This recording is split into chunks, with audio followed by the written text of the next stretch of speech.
విద్యుత్ కమిషన్ రద్దుపై కేసీఆర్ వేసిన కేసు ఇవాళ సుప్రీంకోర్టులో విచారణకు రానుంది. విద్యుత్ కమిషన్ ని రద్దు చేయాలంటూ మాజీ సీఎం కేసీఆర్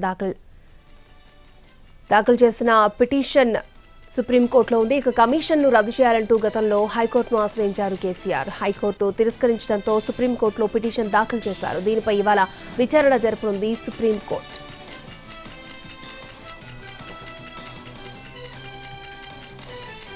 రైతు భరోసా అవగాహన కార్యక్రమం ఇవాళ ఉమ్మడి వరంగల్ జిల్లాలో జరుగుతుంది. ఈ అవగాహన సదస్సుకు డిప్యూటీ సీఎం భట్టి విక్రమార్కతో పాటు మంత్రులు పొంగులేటి శ్రీనివాసరెడ్డి, తుమ్మల నాగేశ్వరరావు, కొండ సురేఖ, పొన్నం ప్రభాకర్, సీతక్కలు హాజరవుతారు.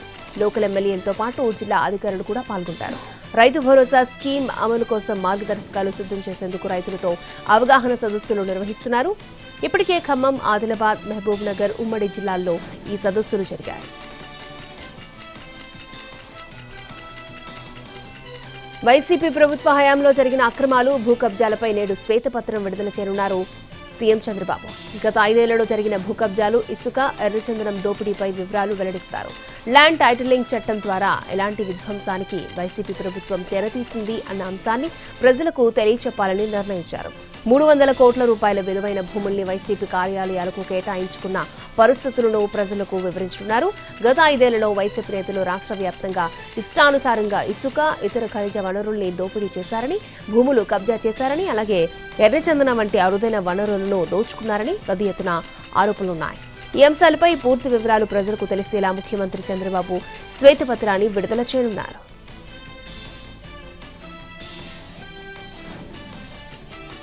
దేవాదాయ శాఖ అసిస్టెంట్ కమిషనర్ కలింగిరి శాంతి విషయంలో వచ్చిన ఆరోపణలను ఖండించారు వైసీపీ నేత విజయసాయిరెడ్డి. తమపై వచ్చిన ఆరోపణల మీద వివరణ ఇచ్చేందుకు ఇవాళ ఉదయం 11 గంటలకు మీడియా సమావేశం నిర్వహిస్తున్నట్టుగా ట్విట్టర్లో పోస్ట్ పెట్టారు. కావాలని కొందరు తనపై బురద చల్లుతున్నారని ఆరోపించారు ఆయన.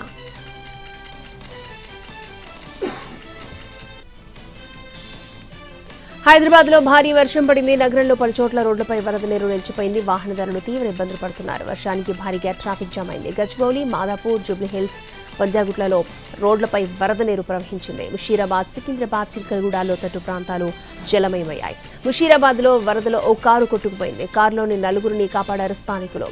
వరద నీరును తొలగించేందుకు జీహెచ్ఎంసీ, డిజాస్టర్ ట్రాఫిక్ పోలీసులు చర్యలు చేపట్టారు.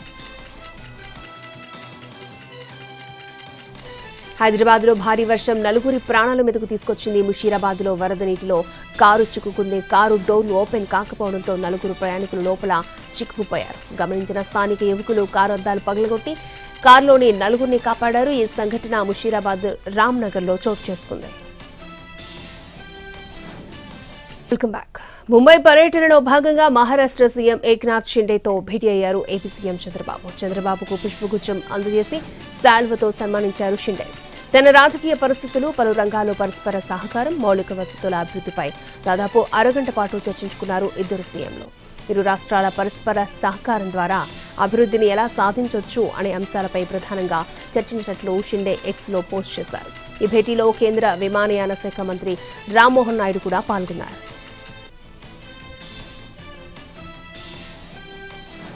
వైసీపీ 5 ఏళ్ల పాలనలో ఏపీలో విధ్వంసం జరిగిందన్నారు మంత్రి నిమ్మల రామానాయుడు. రాష్ట్ర విభజనతో ఏపీకి జరిగిన నష్టం కంటే జగన్ 5 ఏళ్ల పాలనలోనే ఇరిగేషన్ శాఖకు ఎక్కువ నష్టం జరిగిందని ఆరోపించారు.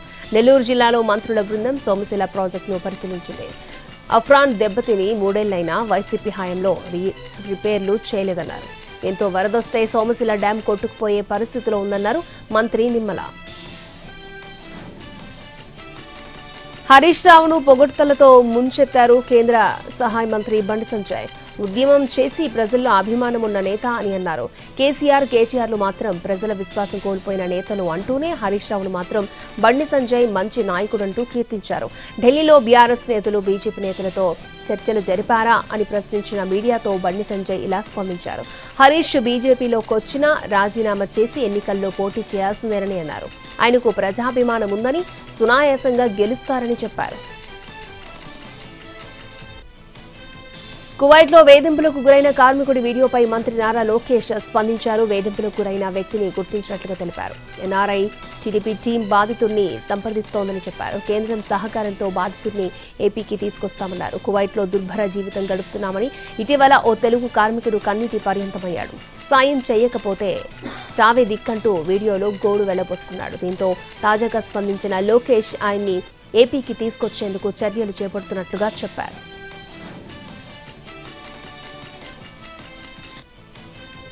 ప్రభుత్వ ఆలోచన విధానాలు అభివృద్ధి చూసే ఎమ్మెల్యేలు కాంగ్రెస్ లో చేరుతున్నారన్నారు ముఖ్యమంత్రి రేవంత్ రెడ్డి.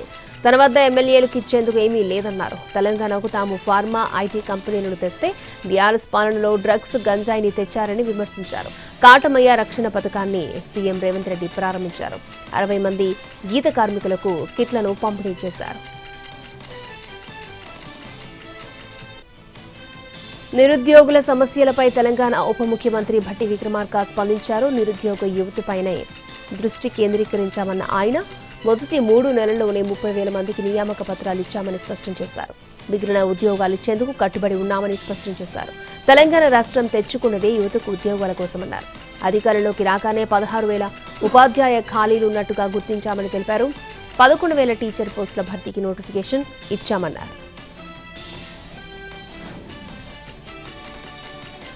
ఆసరా లబ్ధిదారుల్లో అర్హులైన వారికి వస్తున్న నోటీసుల ఇష్యూపై స్పందించారు తెలంగాణ సీఎస్. సంక్షేమ పథకాల ద్వారా లబ్ధి పొందుతున్న అనర్హులకు నోటీసులు రావడంపై ప్రభుత్వం క్లారిటీ ఇచ్చింది.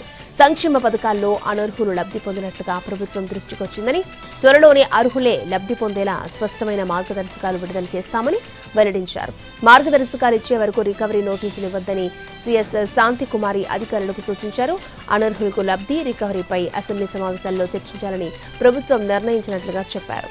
రాష్ట్రంలో దారిద్ర్య రేఖకు దిగువనుండే పేద కుటుంబాల వారికి అందాల్సిన ఆసరా పింఛన్లు దుర్వినియోగం అవుతున్నట్లుగా రాష్ట్ర ప్రభుత్వం గుర్తించింది.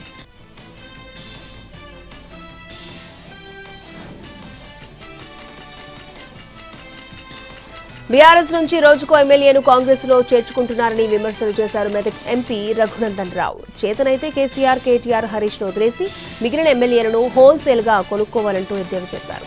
పార్టీ ఫిరాయింపులను ప్రోత్సహిస్తే ఎవరికి చేసింది వాళ్ళకే తగులుతుందన్నారు రఘునందన్ రావు. గతంలో కేసీఆర్ ఇలా చేసే ఇప్పుడు ఫామ్ హౌస్ కు పరిమితమయ్యారన్నారు. 4.5 ఏళ్ల తర్వాత రేవంత్ కు ఇదే పరిస్థితి తప్పదన్నారు బీజేపీ ఎంపీ. జన్మభూమి కరీంనగర్ గడ్డం రుణం తీర్చుకుంటారని కేంద్ర మంత్రి బండి సంజయ్ అన్నారు. బండి సంజయ్ ని కరీంనగర్లో కార్పొరేటర్లు సన్మానించారు. కరీంనగర్ కు నిధులు తెచ్చే బాధ్యత తనదన్నారు. జిల్లాను అద్దంలా తీర్చిదిద్దుతామని తెలిపారు. ఇక్కడి అభివృద్ధిపై మంత్రి పొన్నం ప్రభాకర్, బీఆర్ఎస్ నేత గంగుల కమలాకర్తోనూ చర్చిస్తామని చెప్పారు. స్మార్ట్ సిటీ ప్రాజెక్టులో భాగంగా మిగిలిన నిధులు త్వరలో మంజూరు చేస్తామని బండి సంజయ్ వివరించారు.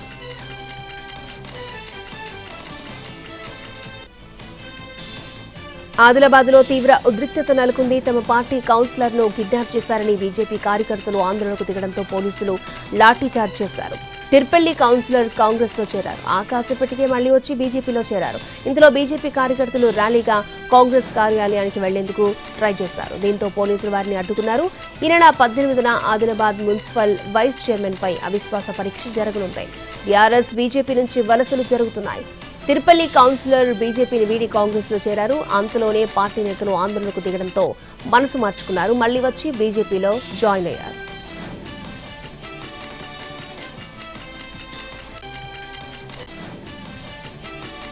దేవాదాయ శాఖ అసిస్టెంట్ కమిషనర్ కయంగిరి శాంతిపై ఆమె భర్త మదన్ మోహన్ చేసిన ఆరోపణలతో దుమారం రేగింది. దేవాదాయ శాఖ కమిషనర్ సత్యనారాయణకు మదన్ మోహన్ ఫిర్యాదు చేయడంతో తనపై వచ్చిన ఆరోపణలను ఖండించారు శాంతి. తాను విదేశాల్లో ఉండగా తన భార్య గర్భం దాల్చిందని, తన భార్య గర్భవతి కావడానికి YCP MP Vijayasai Reddy, government pleader సుభాష్లే కారణమని మదన్ మోహన్ అనుమానాలు వ్యక్తం చేశారు.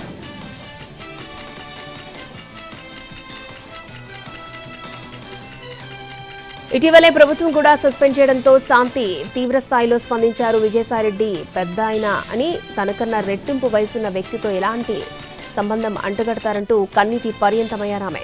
మదన్ మోహన్ కమెంట్స్ ని ఖండించిన శాంతి తప్పుడు ఆరోపణలు చేస్తున్నారని వాపోయింది. మదన్ మోహన్ తో 2013లో వివాహమైందని, 2 కవల పిల్లలు కూడా ఉన్నారని తెలిపారు. అయితే 2016లో విడాకుల పత్రం రాసుకున్నామని వెల్లడించారు.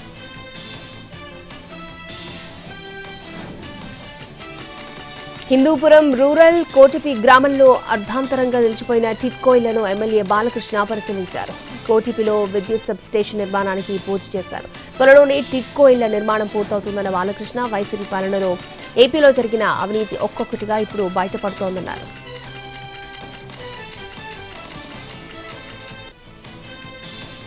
పోలవరం ప్రాజెక్టుపై కూటమి ప్రభుత్వం శ్వేతపత్రం విడుదల చేయడాన్ని స్వాగతించిన సిపిఎం పొలిట్ బ్యూరో సభ్యులు పివి రాఘవులు కీలక అంశాలపై ప్రభుత్వం స్పష్టమైన వైఖరి తెలియచేయాలని అన్నారు.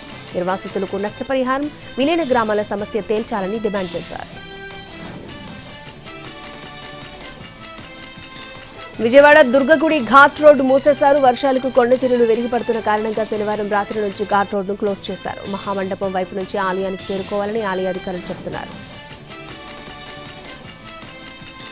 గన్నవరం ఎయిర్పోర్ట్లో ప్రయాణికుల ఆందోళనకు దిగారు. ముంబై వెళ్లాల్సిన ఎయిర్ ఇండియా విమానంలో సాంకేతిక సమస్య తలెత్తింది. దీంతో గన్నవరం ఎయిర్పోర్ట్లోనే ఫ్లైట్ నిలిచిపోయింది.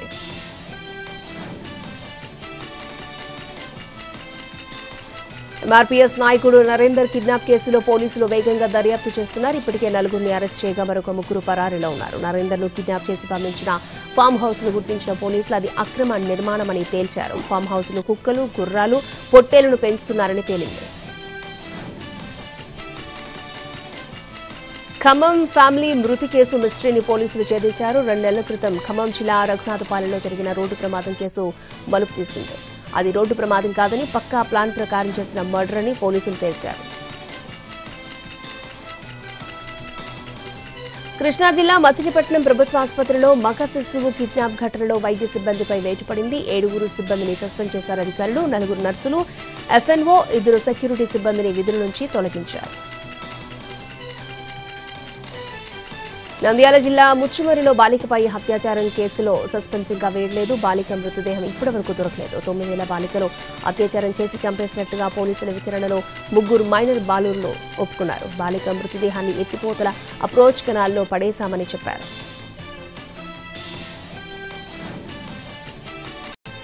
అంబేద్కర్ కోనసీమ జిల్లా ముమ్మిడివరం మండలంలో ట్రావెల్స్ బస్సు అదుపు తప్పి పంట పొలాల్లోకి దూసుకెళ్లింది. బొండాయి కోడు తూము దగ్గర మేఘనా ట్రావెల్స్ బస్సు అదుపు తప్పిన వెంటనే ప్రయాణికులు అప్రమత్తమై కిందికి దిగేశారు. దీంతో ఎవరికీ గాయాలు కాలేదు. బస్సు అదుపు తప్పిన టైంలో 40 మంది ప్రయాణికులున్నారు. జమ్మూ కాశ్మీర్లో ఉగ్రవాదులకు భద్రతా బలగాలకు మధ్య జరిగిన కాల్పుల్లో 3 ఉగ్రవాదులు హతమయ్యారు. జమ్మూ కాశ్మీర్లోని భారత్ పాక్ సరిహద్దు నియంత్రణ రేఖ మీదుగా భారత్లోకి ప్రవేశించేందుకు యత్నించిన భద్రతా బలగాలు వారిని అడ్డుకున్నాయి. ఇరు వర్గాల మధ్య జరిగిన కాల్పుల్లో 3 ఉగ్రవాదులు హతమయ్యారు.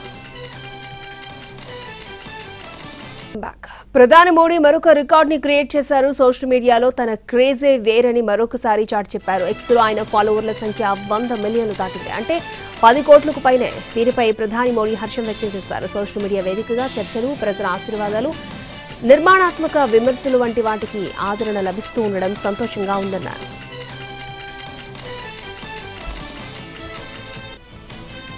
మద్యం కేసులో తీహార్ జైల్లో ఉన్న అరవింద్ కేజ్రీవాల్ ఆరోగ్య పరిస్థితిపై ఆప్ ఆందోళన వ్యక్తం చేస్తోంది. మద్యం విధానం కేసులో అరెస్ట్ అయి జ్యుడిషియల్ కస్టడీలో భాగంగా ప్రస్తుతం తీహార్ జైల్లో ఉన్న ఆప్ చీఫ్ కేజ్రీవాల్ ఆరోగ్యంపై ఆప్ ఆందోళన వ్యక్తం చేస్తోంది. కేజ్రీవాల్ ఆరోగ్యానికి ప్రమాదం పొంచి ఉందని వాపోయారు. కేజ్రీవాల్కు తీవ్ర మధుమేహం ఉందని, ప్రమాదకర స్థాయికి చక్కెర స్థాయిలు పడిపోతున్నాయని ఆందోళన వ్యక్తం చేశారు. పూరి జగన్నాథుడి రత్న భాండాగారంలోని ఆభరణాల తరలింపు ప్రక్రియను తాత్కాలికంగా నిలిపివేశారు. బయట రత్న భాండాగారంలోని అన్ని ఆభరణాలు తరలించామని committee chairman justice Vishwanath Rath తెలిపారు. లోపలి రత్న భాండాగారం తెరుచుకోకపోవడంతో తాళాలు పగలగొట్టి తెరిచామన్నారు. లోపలి రత్న భాండాగారంలో ఆభరణాలన్నీ అల్మరాలు, లాకర్లలో ఉన్నాయన్నారు. ఇవాళ పూరి జగన్నాథుడి రథయాత్ర తిరుగు ప్రయాణం ఉండడంతో సమయం సరిపోక ఆభరణాల తరలింపు ప్రక్రియను ఆపేశామన్నారు అధికారులు. ఢిల్లీలోని జీటీబీ హాస్పిటల్లో కాల్పులు కలకలం రేపాయి. 3 దుండగులు పట్టపగలు ఆసుపత్రిలోని వార్డులో చొరబడి ఓ రోగిపై కాల్పులు జరిపారు. వరుసగా బుల్లెట్లు తగలడంతో రోగి అక్కడికక్కడే కుప్పకూలాడు. ఈ ఘటనతో హాస్పిటల్లోని మిగిలిన రోగులు భయపడిపోయారు. వార్డులో నుంచి పరుగులు తీశారు.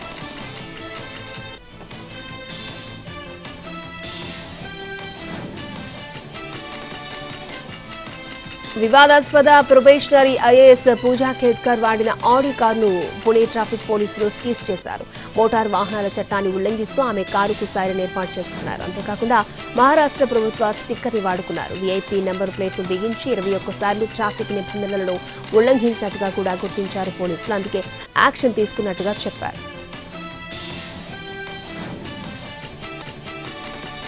ఫ్యాన్స్ లేకుండా తాను లేనన్నారు హీరో ప్రభాస్. కల్కి చిత్రానికి విజయవంతం చేసినందుకు ఫ్యాన్స్ కు థ్యాంక్స్ చెప్పారు ప్రభాస్. సినిమా కోసం డైరెక్టర్ నాగ్ అశ్విన్ 5 ఏళ్లు కష్టపడ్డారని, ఇంత మంచి సినిమా ఇచ్చినందుకు నాగ్ అశ్విన్ కు, అమితాబ్ కు, కమల్ వంటి వారితో కలిసి పనిచేసే అవకాశం ఇచ్చినందుకు ప్రొడ్యూసర్ అశ్విని దత్ కు థ్యాంక్స్ చెప్పారు ప్రభాస్.